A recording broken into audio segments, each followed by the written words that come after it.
साकेत जो है वो सुबह 7 बजे ओपन होता है एंड इवनिंग में 7 बजे क्लोज़ हो जाता है। मैं खाउसान आ गया हूँ। चाइना टाउन का अभी मैंने आपको व्यूज़ दिखाया।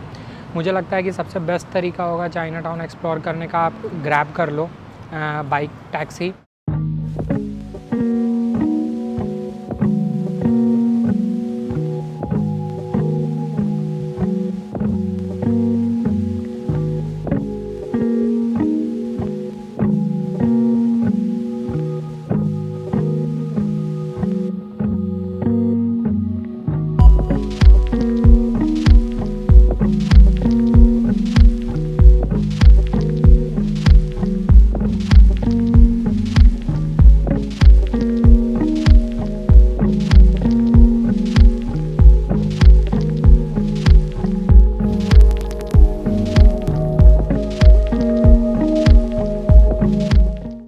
अभी मैं आ गया हूँ मेन जो बैंकॉक का रेलवे स्टेशन है वहाँ पे।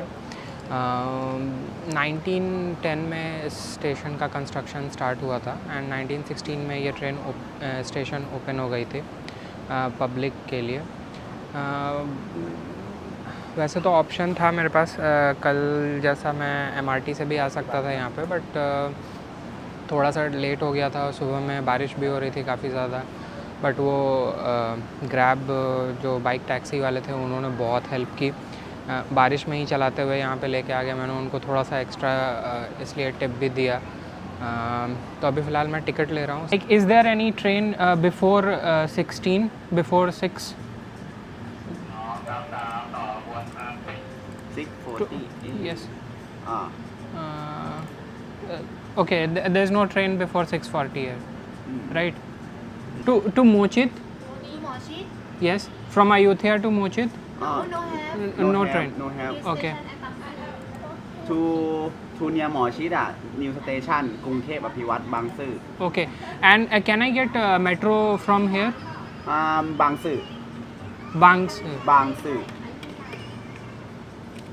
Name บางซื่อ It is BTS station. เนี่ย Okay. Okay. Same. Same. near Okay. near What time it is? Return.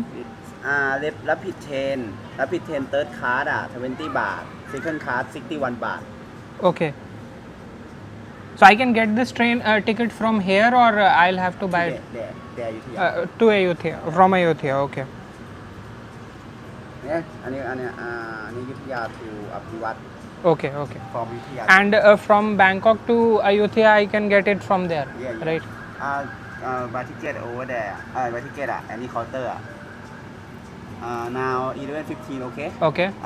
buy ticket you can walk to platform number 7 Platform number 7. yeah buy ticket over there 11:15 का train है and अभी 11 हो रहा है, तो जल्दी से ticket लेते हैं एंड फिर उसके बाद प्लेटफॉर्म नंबर 7 पे जाके ट्रेन पकड़नी है मुझे। वहाँ से आने का भी ट्रेन का टाइमिंग मैंने चेक कर लिया है, तो अभी देखते हैं क्या हो सकता है पॉसिबल। तो टिकट ले लिया है। प्लेटफॉर्म नंबर 7 से ट्रेन है मेरी।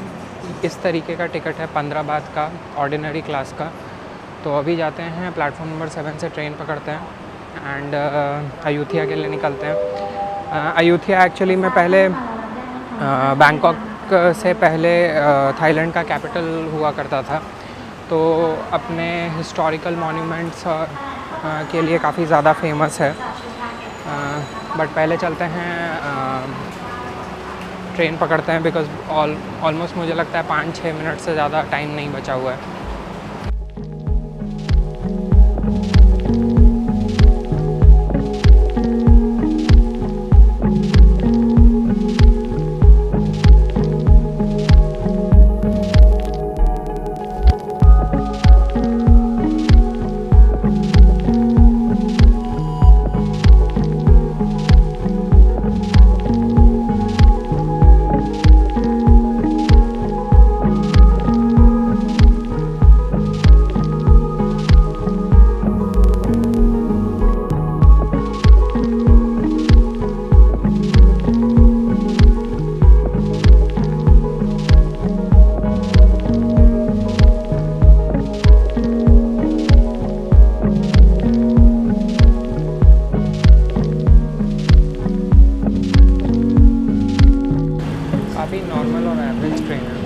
तरह से लोकल समझ सकते हो इसको।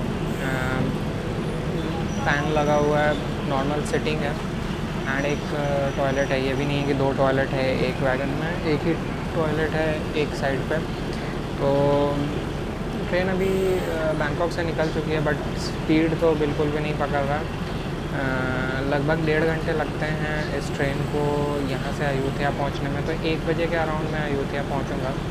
वहाँ से वापस आने के लिए मैंने ऑप्शंस चेक किए हैं, तो रेगुलर बेसिस पे बैंकॉक रेलवे स्टेशन के लिए तो नहीं, बट एक और रेलवे स्टेशन है वहाँ के लिए रेगुलर बेसिस पे ट्रेन है। तो मैं अगर मेरा वहाँ पे प्रोग्राम अयोध्या में थोड़ा पहले हो जाता है, तो मैं दोनों में से किसी भी एक ऑप्शन को लेके बैंकॉक वापस आ जाऊँगा, या तो मैं दूसरे स्टेशन के लिए ट्रेन ले लूँगा और नहीं तो फिर बैंकॉक के लिए ट्रेन ले लूँगा।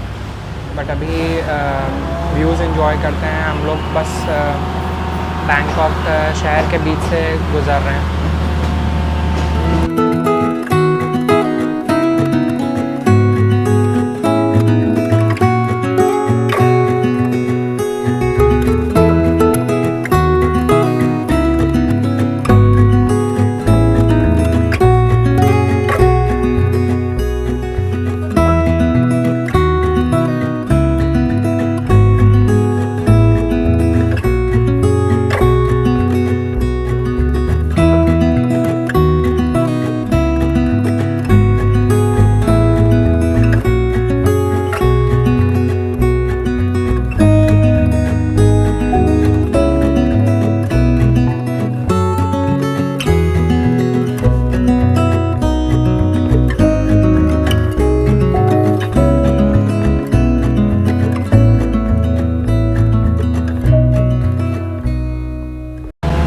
थाई बात यानी कि लगभग 35-40 रुपए के हिसाब से डिसेंट है।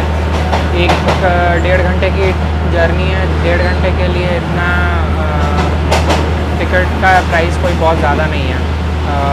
और ऐसा भी नहीं है कि ये जो वैगन है अनकम्फर्टेबल है, वैल्यू फॉर मनी है मुझे लगता है। मतलब आप 35-40 रुपए में एक शहर से दूसरे शहर चले जा रहे हो, वो भी दूसरे कंट्री में। मुझे लगता है कि ये अफोर्डेबल रेट्स हैं, बहुत ज़्यादा एक्सपेंसिव नहीं है। इसके अलावा यहाँ पे एक्सप्रेस ट्रेन्स भी चलती हैं एंड स्पेशल कैटेगरी की भी ट्रेन्स चलती हैं, बट उनका टिकट शायद एडवांस में आपको लेना पड़ता है। मैंने चेक किया था 12 को एशिया पे, तो टिकट्स वगैरह अवेलेबल थी, बट मुझे ऐसे ऑर्डिनरी क्लास में ट्रैवल करके एक्सपीरियंस करना था कि कैसा लगता है। एक चीज़ जो मैंने नोटिस किया है और बहुत ज़्यादा सिग्निफिकेंट है, एक तो ये ट्रेन बहुत ही ज़्यादा रुक रही है। मतलब स्पीड पकड़ना शुरू किया है और बस रुक जा रही है। मुझे नहीं पता कि ये कोई हॉल्ट है या स्टेशन है, ऐसा लग तो नहीं रहा, बट ट्रेन सही नहीं चल रही हैं एटलीस्ट। दूसरा चीज़, लाइंस जो हैं वो छोटी वाली, जो पहले नैरो गेज वाली जो लाइन हुआ करती थी, वही लाइन यहाँ पे भी है अभी। ब्रॉड गेज वाली लाइन नहीं है। इनफैक्ट ट्रेन का साइज़ भी है वो भी बहुत छोटा है, मतलब वैगन का जो साइज़ है वो भी बहुत छोटा है। जो बैंकॉक रेलवे स्टेशन था उससे जुड़ी एक और जानकारी थी जो मैं सोच रहा था कि इसी बीच आपको बता दूं कि जैसा मैंने आपको बताया कि कंस्ट्रक्शन उसका 1910 में स्टार्ट हुआ था। उस टाइम पे थाईलैंड के राजा हुआ करते थे किंग रामा V, एंड 1916 में जब बैंकॉक रेलवे स्टेशन स्टार्ट हुआ तो उस टाइम पे वहाँ पे किंग थे किंग रामा VI। तो ऑलमोस्ट 6-7 साल लगे इस रेलवे स्टेशन को बनने में। फाइनली ट्रेन अभी थोड़ी सी स्पीड में है एंड होपफुली रुके नहीं एंड टाइम से चले, क्योंकि मैंने शेड्यूल चेक किया है अयोध्या से वापस आने का। तो शाम की वैसे तो 4:30 की भी एक ट्रेन है और 6 बजे की भी एक ट्रेन है। मैं सोच रहा था कि अगर थोड़ा जल्दी हो जाता है तो मैं 4:30 पे ही निकल जाऊँगा। जितने देर में मैंने बोला कि अब ट्रेन ने स्पीड पकड़ना शुरू किया है, उतने देर में एक और स्टेशन आ गया। मुझे लगता है कि स्टेशन और हॉल्ट ये सारे पे रुकते हुए जाती है, इसलिए इसको इतना टाइम लगेगा। नहीं तो डिस्टेंस वाइज बहुत ज़्यादा नहीं है, अराउंड 65-70 किलोमीटर्स के आसपास का डिस्टेंस होगा। एंड यहाँ पे भी ऐसे वेंडर्स आते हैं, आपको ट्रेन में कुछ भी परचेज़ कर सकते हो इस तरीके से। इनके पास कोको कोला, पेप्सी, खाने के लिए कुछ स्नैक्स वगैरह भी रहते हैं। बहुत ज़्यादा एक्सपेंसिव भी नहीं है, नॉर्मल रेट्स हैं। मैंने भी पूछा था बिकॉज ब्रेकफास्ट करना मैं भूल गया हूँ, मतलब भूल क्या गया, लेट हो गया था एक्चुअली, सो के ही उठा था 10:30 बजे एंड 11:30 की ट्रेन थी। 11:15 के आसपास मैं निकला था अपने हॉस्टल से। 10-15 मिनट लगा मेरे को स्टेशन पहुँचने में एंड उसी बीच बारिश भी हो रही थी बहुत ज़्यादा तेज़। अब देखता हूँ कुछ ट्रेन में खाने के लिए ले लूँगा या फिर अयोध्या पहुँच के कुछ खा लूँगा स्नैक्स, या फिर अयोध्या पहुँच के लंच ही कर लूँगा। पूरे स्टेशन पे रुकते हुए जाता है एंड अभी हम लोग डॉनम्योंग आए हैं, डॉनम्योंग स्टेशन। सामने एयरपोर्ट है डॉनम्योंग का। डॉनम्योंग भी एक इंटरनेशनल एयरपोर्ट है। मैंने आपको पहले भी बताया होगा, बैंकॉक शहर में 2 एयरपोर्ट हैं। एक जो इनका मेन एयरपोर्ट है वो है स्वर्णभूमि, और दूसरा ये लो कॉस्ट टर्मिनल है। यहाँ से एयर एशिया, नोक, इस तरीके की जो एयरलाइंस हैं उनका फ़्लाइट मेनली ऑपरेट होता है। एंड ये भी एक इंटरनेशनल टर्मिनल है, डोमेस्टिक के साथ साथ इंटरनेशनल सर्विसेज भी देता है। ये पूरा का पूरा जो कॉरिडोर इन्होंने बनाया है नया वाला, क्रोंगथेप से लेकर पता नहीं कहाँ तक, मोस्टली अभी तक जितने दूर भी मैंने देखा है ना, सारा पूरा का पूरा एलिवेटेड कॉरिडोर है। ये ट्रेन वैसे डीजल इंजन से चल रही है, बट इलेक्ट्रिक लाइंस भी बनाए हुए हैं इस रूट में।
एग्जैक्टली 1:04 हुए हैं, तो 1:05 का अराइवल था।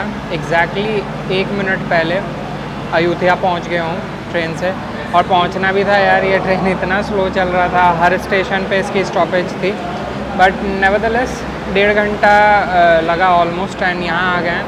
अब सबसे पहला काम मैं ये करूँगा कि मैं जाने का वापसी का जो टिकट है वो पता करूँगा एंड वो ले लूँगा। एक तो आते के साथ सबसे पहला प्रॉब्लम ये हो गया कि नेट नहीं चल रहा था, तो ये AIS के सिम के साथ मेरे साथ मतलब पहली बार हुआ है। अभी फ़ोन स्विच ऑफ करके वापस रीस्टार्ट किया है, देखता हूँ वापस नेटवर्क आता है या नहीं। मेरे पीछे जस्ट ये रेलवे स्टेशन है अयोध्या का। ट्रेन के टिकट का प्राइस और बुकिंग रिलेटेड मैंने इन्फॉर्मेशन पूछा उनसे काउंटर पे। उन्होंने बोला 4:37 का आपका ट्रेन है, तो उसके आधे घंटे पहले आपको आना होगा। तो मैंने सोचा कि नाश्ता किया नहीं है और लंच का भी टाइम ऑलमोस्ट हो गया है, तो पहले लंच कर लेता हूँ एंड उसके बाद ये एरिया एक्सप्लोर करेंगे। मैं ओके, तो अभी वहीं पे हूँ। मैंने एक पार्ट थाई ऑर्डर किया है एंड उसके साथ कोक लिया है। पार्ट थाई चिकन 70 थाई बात का था एंड कोक जो है वो इस कांच वाले बॉटल में है। बचपन की याद आ गई। बचपन में मेरे को याद है कि कोक इसी तरीके से कांच की बॉटल में मिलता था। अभी भी मिलता है, कुछ लोकेशंस में मिलता है, बट मोस्टली मैंने देखा है, नोटिस किया है कि वो 20 रुपये वाली जो प्लास्टिक की बॉटल आती है वो अभी ज़्यादा अवेलेबल रहती है अपने यहाँ तो। एंड मुझे अच्छे से याद है वो 5 रुपये की बॉटल आती थी एक टाइम पे, फिर 5 से 6 हुआ, 6 से 8 हुआ, 8 से 10 हुआ, बीच में 12 रुपये तक भी मैंने वो कांच वाली बॉटल पी है। बट उसके बाद वो बॉटल दिखना कम हो गया। मुझे लगा कि पूरे रास्ते में एलिवेटेड कॉरिडोर है, बट एक बार बैंकॉक के आई गेस सब अर्बन एरिया से आप बाहर निकलते हो ना, तो वो एलिवेटेड कॉरिडोर ख़त्म हो जाता है एंड नॉर्मल ज़मीन पे ही ट्रैक्स हैं। तो कोई बहुत ज़्यादा मेरे को डिफरेंट नहीं लगा कि इलेक्ट्रिक भी नहीं है, डीज़ल लोकोमोटिव के लिए ही बनाया हुआ है। मैंने कहीं पे भी रास्ते में इलेक्ट्रिक लाइंस नहीं देखे हैं। तो ये है बेसिकली। अयोध्या के बारे में थोड़ा सा डिटेल आपको बता देता हूँ जगह एक्सप्लोर करने से पहले। 1350 में अयोध्या जो है वो थाईलैंड का कैपिटल बना। थाईलैंड का जो फर्स्ट कैपिटल था उसका नाम था सुखोथाई। अयोध्या जो है वो सेंट्रल थाईलैंड में है। अराउंड 1365 से पहले सुखोथाई कैपिटल हुआ करता था एंड उसके बाद 1365 के बाद से अयोध्या कैपिटल है। पाद थाई को खाने का सबसे बेस्ट तरीका होता है कि आप अपना नींबू लो एंड उसको फिर इसके ऊपर थोड़ा सा निचोड़ो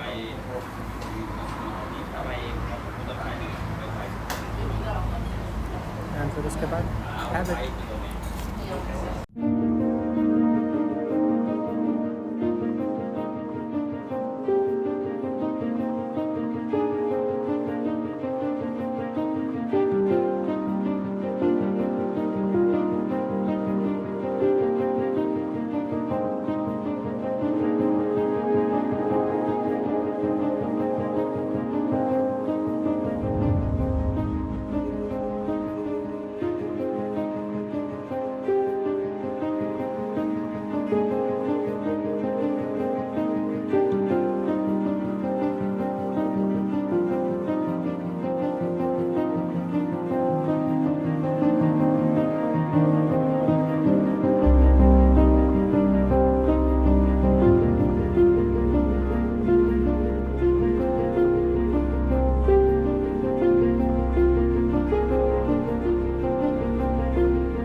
अभी मैं आ गया हूँ अयोध्या, जो मेन जहाँ पे हिस्टोरिकल मॉन्यूमेंट्स हैं सारे, वो उस एरिया को एक्सप्लोर करने के लिए।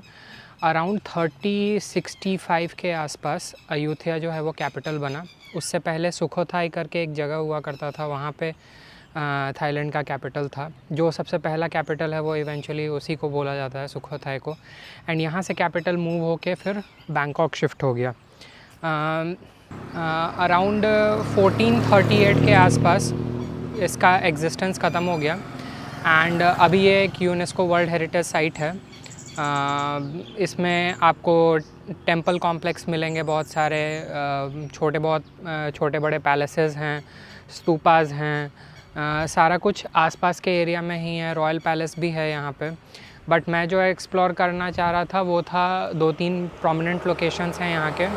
एक आपने कुछ फ़ोटोज़ वगैरह देखा होगा, मैं यहाँ पे डाल भी दूँगा, जिसमें ट्री के ट्रंक के बीच में गौतम बुद्ध की एक मूर्ति जैसी है, वो बंधी हुई है। तो वो बहुत प्रोमिनेंट एक लोकेशन है, तो वो मैं कवर करूँगा। एंड उसके अलावा वाटरामा, ऐसे करके 3-4 छोटे बड़े लोकेशंस हैं जिनको कवर करने की कोशिश करूँगा अभी। अयोध्या जो है वो बेसिकली सेंट्रल थाईलैंड में है, एग्जिस्ट करता है। इसको वर्ल्ड हेरिटेज साइट में इंक्लूड किया गया था 1991 में। एंड इसका हिस्टोरिकल सिग्निफिकेंस बहुत ज़्यादा है। बेसिकली थाईलैंड का जो कल्चर है उसके बारे में भी आपको जानने को काफ़ी कुछ मिलता है। हिस्टोरिकली क्या इस एरिया का सिग्निफिकेंस रहा है, वो सारा चीज़ आपको समझ में आता है। आप जब ये टेंपल कॉम्प्लेक्स के पास वाले एरिया में आओगे तो आपको इस तरीके का बहुत सारा सेक्शन जो है वो दिखेगा। आप अंदर जाओगे तो बहुत प्रॉपरली सिस्टमैटिकली सब कुछ डिज़ाइंड है, अच्छे से बनाया हुआ है। इनफैक्ट ड्रेनेज सिस्टम भी इन्होंने बहुत अच्छे से बना के रखा है। एक बहुत क्लियर कट रिजेम्बलेंस जो है इस एरिया का अपने यहाँ वाराणसी में सारनाथ का जो सेक्शन है उससे काफ़ी कुछ मिलता जुलता है। बहुत हल्की हल्की बारिश होनी शुरू हो गई है, ये एक बहुत बड़ा प्रॉब्लम है। बट मैं ये बोल रहा था कि अगर आपको हिस्ट्री में इंटरेस्ट है तो इस जगह को आप मस्ट विज़िट करें। बहुत ज़्यादा एक्सपेंसिव भी नहीं है, 15 बात का टिकट था आने का, एंड अभी मैंने ग्रैब वाले को अराउंड 50 बात के आसपास दिया है, तो बहुत ज़्यादा एक्सपेंसिव नहीं है। और आप पैदल खुद से भी एक्सप्लोर कर सकते हो, और डिटेल्स और हिस्ट्री वगैरह जो है वो तो आपको गूगल करने पे भी पता चल जाएगा। इस पर्टिकुलर एरिया का क्या सिग्निफिकेंस है वो सारा चीज़ आपको बहुत डिटेल में एक्सप्लेन्ड, बहुत सारी बुकलेट्स वगैरह हैं वो सब अवेलेबल हैं। मैं 1-2 का लिंक भी मेंशन कर दूंगा जहाँ से आप जो भी इम्पॉर्टेंट एरियाज़ हैं, जो भी प्रोमिनेंट लोकेशंस हैं, उनका क्या सिग्निफिकेंस है वो सारा चीज़ मेंशन्ड होगा उसमें। बहुत स्ट्रेंजली जब हम हिस्ट्री पढ़ते हैं तो हम अपने देश से रिलेटेड जो भी हिस्ट्री होती है उस पर कॉन्सेंट्रेट करते हैं, उसकी लेगेसीज़ को देखते हैं, या फिर यूरोपियन जो भी हिस्ट्री होती है उसको हम बहुत ज़्यादा देखने की कोशिश करते हैं। बट उसके अलावा भी एक पर्सपेक्टिव है वर्ल्ड का, जो आपको इन सारे जगहों पे आके पता चलता है कि दुनिया जो है उसमें और भी क्या क्या हुआ है, कैसे इवॉल्व हुई है। तो ये अपने आप में एक बहुत बड़ा लर्निंग एक्सपीरियंस या एक्सपोजर देने वाला ट्रिप हो सकता है आपके लिए, एक शॉर्ट ट्रिप हो सकता है। बहुत लंबा स्टे करने का भी ज़रूरत नहीं है। मुझे लगता है कि आप अर्ली मॉर्निंग अगर 8-9 बजे के आसपास बैंकॉक से निकलते हो एंड सपोज़ 11 बजे आप यहाँ आते हो, तो शाम के 5-6 बजे तक आप सारा कुछ एक्सप्लोर कर लोगे बहुत डिटेल्ड वे में।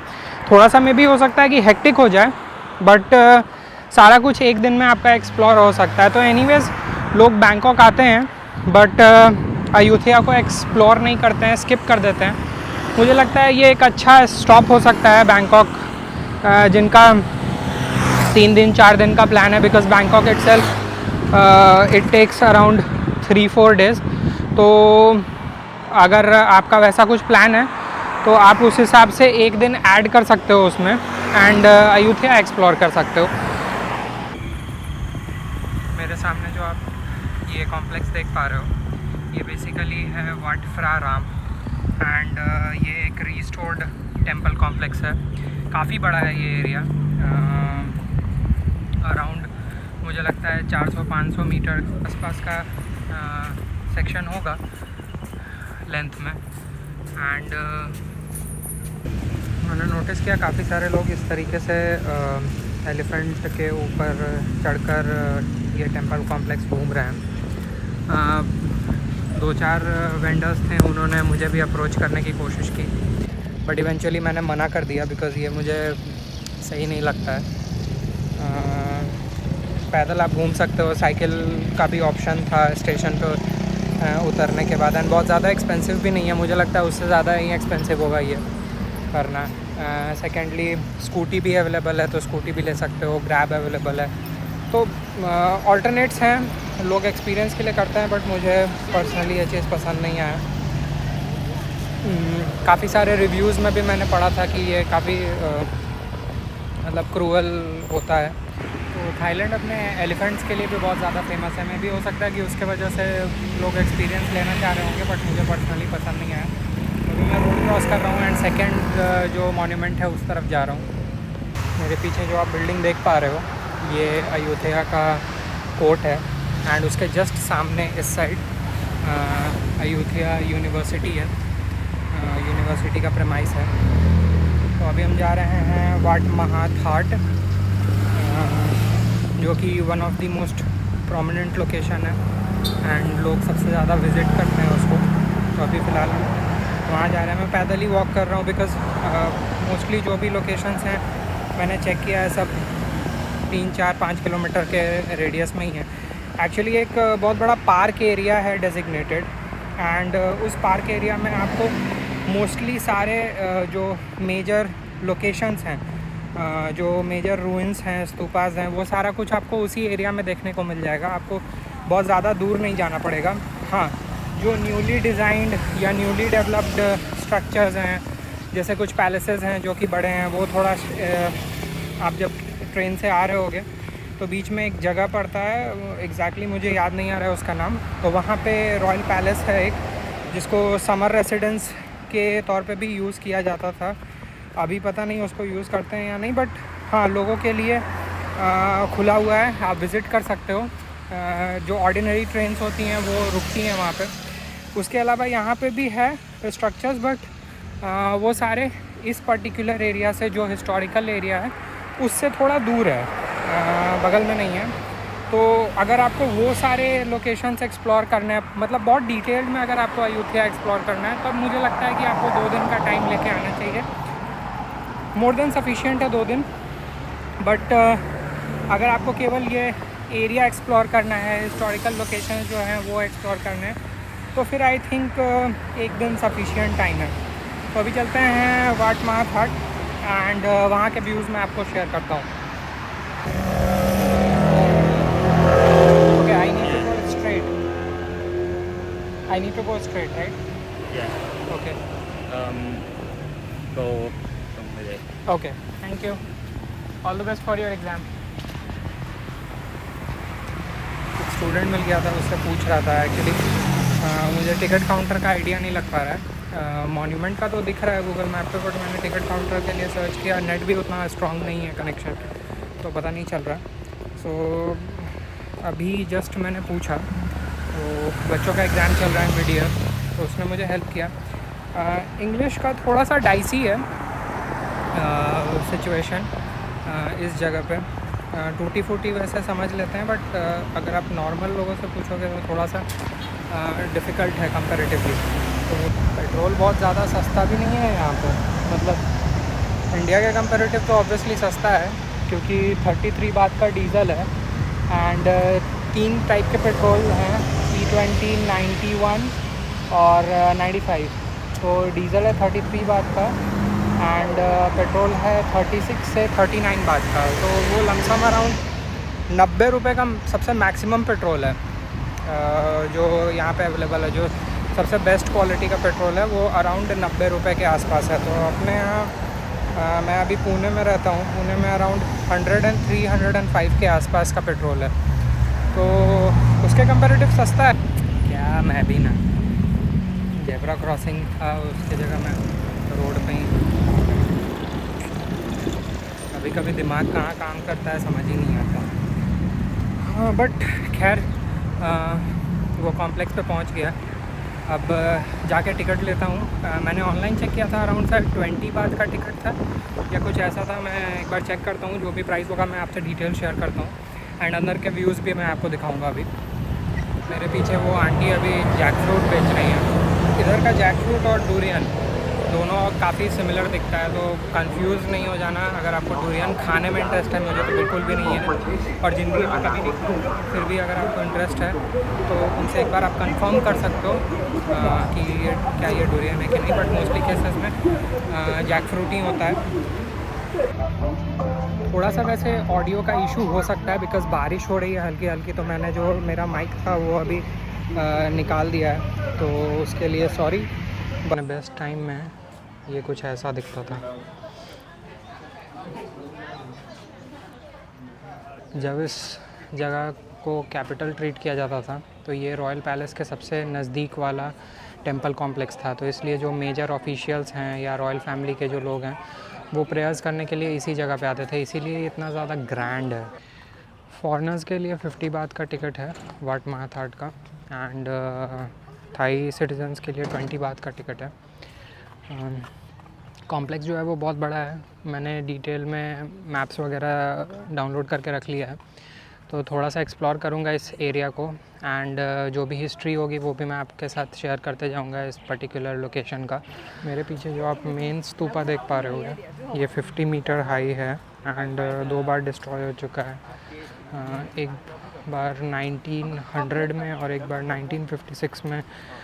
जो आर्कियोलॉजिकल सर्वे करते हैं उनको ये चीज़ देखने को मिला कि इसके अंदर एक होल है। तो अभी आगे बढ़ते हैं और जैसे जैसे मुझे डिटेल्स और मिलेंगी मैं आपको एक्सप्लेन करूँगा।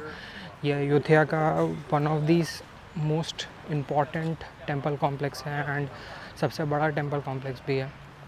इस पॉइंट पे मेंशन्ड है कि जो हेड है ये बेसिकली एक बुद्धा का सैंडस्टोन इमेज था, उसका पार्ट है, एंड मेन बॉडी जो है वो गिर चुकी है, मेन बॉडी अभी नहीं है, एंड ये इसी पॉइंट पे थी और गिर गई। एंड ये जो ट्री आप देख पा रहे हो ये बोधि ट्री है बेसिकली, एंड उसने इवेंचुअली इसको ग्रास्प कर लिया। ऐसा माना जाता है कि ये मिडिल ऑफ अयोध्या पीरियड का है, प्रिज्यूम किया जाता है कि ये होगा अराउंड 1600 का। तो आगे के एरियाज़ को एक्सप्लोर करते हैं। और तो अभी हम लोग जिस एरिया में हैं अभी जाएंगे वो बेसिकली रॉयल विहारा है, उसको रॉयल समन हॉल भी बोलते हैं। ये एक ब्रिक और मॉर्टर का बना हुआ है, ये भी अर्ली मिडिल अयोध्यन पीरियड का है, एंड ये बेसिकली लोकेटेड है ईस्ट साइड में, सेम लाइन में, जिस लाइन में मेन जो प्रांग है, प्रांग मीन्स मेन जो पगोड़ा है जो मैंने आपको पहले दिखाया वो, ये जो है ये ऑर्डिनेशन हॉल है एक, उसके जस्ट बाजू में है। एंड अभी फ़िलहाल बस एक प्लेटफॉर्म और इसका जो साउथ वॉल का सेक्शन है बस वो बचा है, एंड उसके अलावा और कुछ भी नहीं बचा है। तो चलते हैं उसको एक्सप्लोर करते हैं। एक चीज़ का यहाँ पे ध्यान रखना है कि जो भी आप स्तूपा ले रहे हो उसका फ़ोटो आपको पूरा लेना है, स्तूपा पे चढ़ना नहीं है। गौतम बुद्ध का एक फुल फिगर है, फ़ोटोज़ या वीडियोज़ जो भी आप ले रहे हो पूरा आना चाहिए। वॉल या फिर इस तरीके के जो रिलीजियस सेंटिमेंट से जुड़े हुए चीज़ें हैं, जिसको मैं हमेशा मानता भी हूँ, रिलीजन चाहे जिसका भी हो, रिस्पेक्ट करना चाहिए एंड ध्यान रखना चाहिए कि आप उसको डिसरिस्पेक्ट नहीं कर रहे हो। तो इसी वजह से जो भी सेक्शंस है, जैसे मेरे पीछे आप देख पा रहे होगे, ये सारे इस रीजन पे चढ़ना नहीं है, इन सब चीज़ों का ध्यान रखना है ताकि आप इवेंचुअली उनको रिस्पेक्ट पे कर रहे हो। एंड ऐसा कुछ भी नहीं करना चाहिए जो यहाँ के लोकल बिलीफ है उसको या उसके सेंटिमेंट को हर्ट करे। जो मैं आपको साउथ वॉल की बात कर रहा था वो बेसिकली साउथ वॉल भी यही है जो बचा हुआ है, एंड आप देख पा रहे होगे यहाँ पे उन्होंने पिलर लगा के इसको खड़ा रखा है। तो ये एक एरिया है, आगे का एरिया और है वो एक्सप्लोर करते हैं कॉम्प्लेक्स के अंदर। एक चीज़ तो मैं दावे के साथ कह सकता हूँ कि ये अपने ग्रैंड टाइम में बहुत ही ज़्यादा खूबसूरत दिख रहा होगा, बिकॉज़ अगर ये एक सिंगल टेंपल कॉम्प्लेक्स होके इतना बड़ा, इतना ग्रैंड है, तो ऑब्वियसली आई कैन अंडरस्टैंड कि बाकी जगहों का क्या होगा। अगर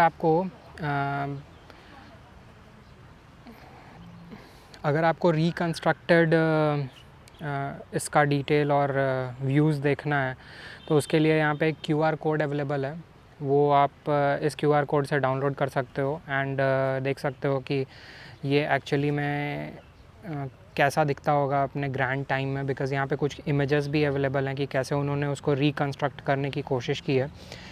मैं इस QR कोड को भी मेंशन कर दूँगा। ये बेसिकली प्रोफेसर एमरिटस शांति लेक सुखुम जो हैं, उन्होंने, उनके कंट्रीब्यूशन से ये चीज़ डेवलप हो पाई है। मैं इसका डिटेल भी यहाँ पे मेंशन कर दूँगा अपने वीडियो में भी, एंड QR कोड तो मैं शेयर कर दूँगा अभी यहीं पे।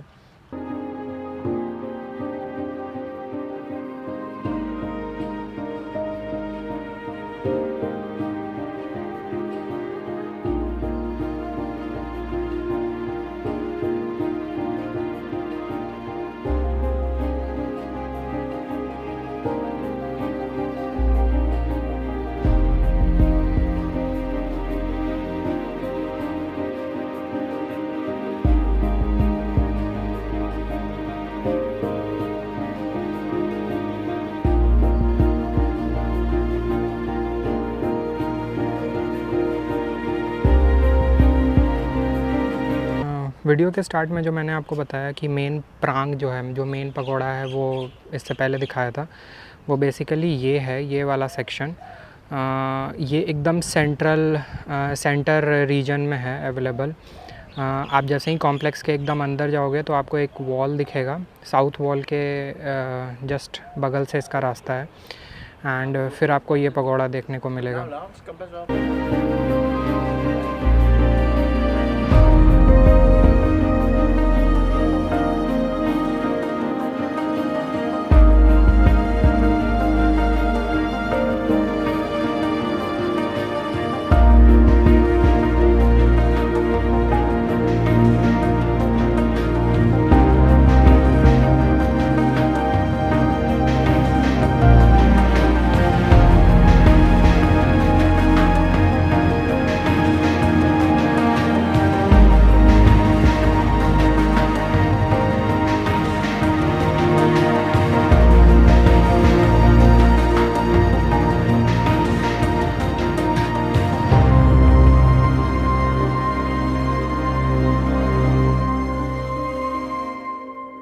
ये जो आप ऑर्डिनेशन हॉल देख पा रहे हो, ये बेसिकली इंसर्कल्ड है एक मॉनेस्ट्री के चारों तरफ, मतलब उस तरीके से बनाया गया है। एंड देखने से लग भी रहा है बिकॉज़ एजेस पे काफ़ी सारे छोटे छोटे शेल्फ्स हैं जिस पे आई गेस मॉन्क्स बैठकर मेडिटेशन वगैरह किया करते होंगे।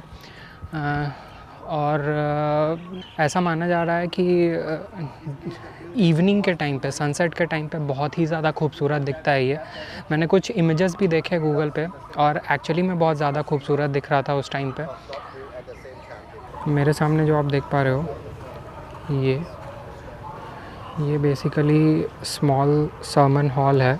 ऐसा माना जाता है कि ये पूरे जो कॉम्प्लेक्स है, इसका आप मान सकते हो ये सबसे सेंट्रल लोकेशन है, एंड ये सपोर्ट करता है पूरे इंटायर बिल्डिंग को। एंड ऐसा माना जाता है कि यहाँ पे गौतम बुद्ध की एक मूर्ति रखी गई थी या फिर पाई जाती थी, एंड उसमें पूजा वगैरह किया जाता था उनका। मेरे पीछे जो आपको स्तूपा दिख रहा है, आप दोनों को कंपैरिजन के लिए देख सकते हो। ये एक्चुअली में इस तरीके से बनाया गया था लंबा, बट ये अभी थोड़ा सा इंक्लाइन हो गया है। एंड इस तरह के स्तूपास जो हैं वो आपको हर जगह दिखेंगे चारों तरफ कॉम्प्लेक्स के। प्लस कुछ इंक्लाइंड हैं, कुछ सीधे हैं। जैसे आप इधर एक देख पा रहे होगे, ये 3 हैं, तो 3 में से जो लास्ट वाला है वो थोड़ा सा इंक्लाइंड है। नेचर का वियर एंड टियर। ये सारे के सारे टेंपल कॉम्प्लेक्स सुबह 8 बजे से शाम के 6 साढ़े 6 बजे तक खुला रहता है। टिकट के प्राइसेस वगैरह मैंने आपको ऑलरेडी बता दिए हैं, एंड मुझे इनकन्वीनियंस कहीं से भी नहीं हुआ। आप ग्रैब यूज़ करके किसी भी पॉइंट से किसी दूसरे पॉइंट तक जा सकते हो। तो अभी मैं निकल रहा हूँ स्टेशन के लिए, बैंकॉक वापस जा रहा हूँ। मुझे उम्मीद है कि अयोध्या की ये ट्रिप आपको अच्छी लगी होगी। बहुत ज़्यादा एक्सपेंसिव नहीं था, मुझे लगता है हार्डली मेरे 200 बात भी खर्च नहीं हुए होंगे। एंड काफ़ी प्रोमिनेंट लोकेशंस जो थे वो मैंने एक्सप्लोर किया। डिटेल्स जो भी होंगी लोकेशंस की और कौन कौन से मेजर व्यू पॉइंट्स हैं जो आपको विज़िट करना चाहिए, वो सारा कुछ मैं डिस्क्रिप्शन में भी मेंशन कर दूंगा ताकि आपके लिए इजी हो। लोकेशंस तो मैं हर वीडियो में डिस्क्रिप्शन बॉक्स में मेंशन करता हूँ, तो अगर आपको पिन पॉइंट करना है तो आप उस लोकेशन को यूज़ करके पिन पॉइंट भी कर सकते हो। तो अब मिलते हैं बैंकॉक में।